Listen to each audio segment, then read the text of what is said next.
মধ্যে পুরো voter card, সব ভোটার কার্ডের মধ্যে আছে।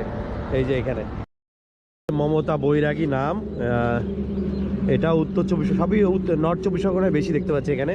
এত পড়ে আছে সব কিছু।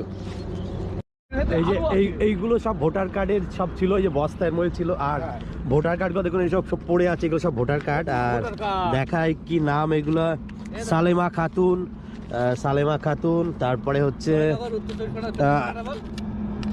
কি হায়ানুন নেহা, মানে সবই মুসলিমদের নাম এখানে দেখতে পাচ্ছি। যে কটা কার্ড পেয়েছি আমি সবগুলোই মুসলিমদের নাম।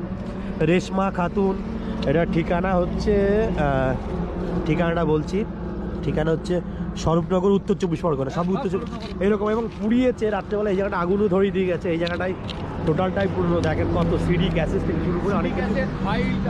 আর এখানে বহু ফাইল পড়ে রয়েছে, এই দেখুন প্রচুর ফাইল, এগুলো সব পড়ে আছে, প্রচুর ফাইল। প্রত্যেকটা বস্তার মধ্যে ভোটার কার্ড, প্রচুর ভোটার কার্ড আছে। ভোটার কার্ডগুলো রাস্তার মধ্যে গতকালকে রাতে ফেলে দিয়ে গেছে।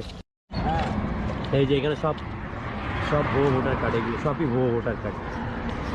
প্রথমে এই দাদা দেখতে পেয়েছে, এই যে দাদা এই যে হাত দিচ্ছে না ভিতরে, মানে কি থাকে বলা যায় এর মধ্যে, সব ফাইল ফেটে গেছে, এর মধ্যে পুরো ভোটার কার্ড, সব ভোটার কার্ডের মধ্যে আছে।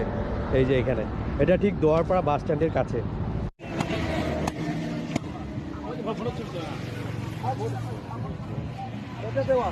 ওটা তো আছে না,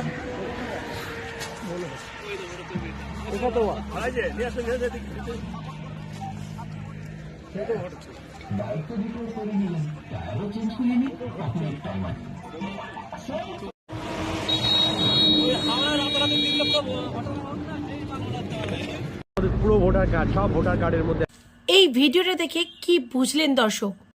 এই ভিডিওটা দেখার পর সত্যি বলতে ইচ্ছা করছে, জনসাধারণের ভাবনা চিন্তার ঊর্ধ্বে যারা এতদিন এই ভুয়ো ভোটারের ভোট নিয়ে জিতে এসেছেন, তাদের আর কিছু বলার নেই।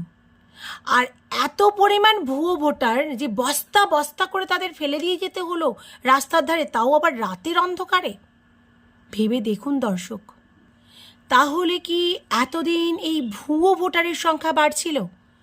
আর এসআইআরে তাদের নাম বাতিল হয়ে যাওয়াতেই কি এত দুর্ভোগ পোহাতে হলো কোনো একটি দলকে? আর সব থেকে বড় কথা, রাস্তার ধারে এত বস্তা বস্তা ফাইল, ভোটার আইডি কার্ড, এত নথিপত্র কি করছে? আর সেগুলো পোড়ালোই বা কেন? অনেক প্রশ্ন কিন্তু মাথার মধ্যে থেকে যাচ্ছে। আর এই ভিডিওটা আশা করছি আপনারা বুঝতেই পারছেন যে এত ভুয়ো ভোটার কার্ড, এত ফাইল কোন দল এসে ফেলে দিয়ে যেতে পারে, বা কারা এসে ফেলে দিয়ে যেতে পারে। ভাবুন।